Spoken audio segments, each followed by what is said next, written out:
Tensions run high in a Winnebago County courtroom as sides make their case for the Diocese of Rockford's former chancery. Advocates want to save it, saying it's a piece of Rockford's history. Others say it's time for the century-old building to come down. For the time being, demolition is on hold.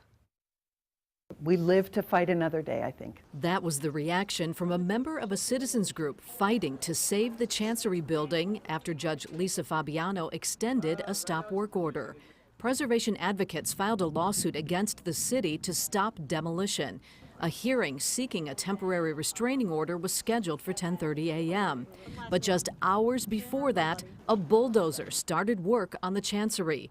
The building's owner, the Catholic Diocese of Rockford, was granted a demolition permit by the city last night. When our attorney, who is from Chicago, whose practice specializes in zoning and historic preservation, arrived on the scene and saw all of the lawyers here and the bulldozer ready to, not ready to go, actually beginning demolition.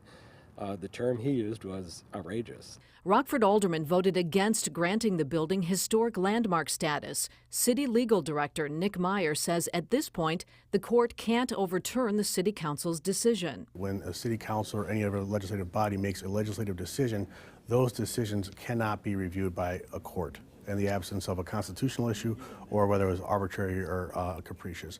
We don't believe in this case that those facts were alleged and can be proven that the council's decision was not unconstitutional. Meyer says the residents opposed to the demolition don't have legal standing in the case based on where they live. He believes the city has followed all appropriate steps and procedures, but building advocates say they will take whatever steps necessary to save the 90-year-old building. If it goes, that piece of the city, that piece of history is gone forever. Attorneys for the diocese were present in court but not named in the complaint. After Judge Fabiano's ruling, they spoke up and said they'll file a petition to intervene. All sides are expected back in court Friday.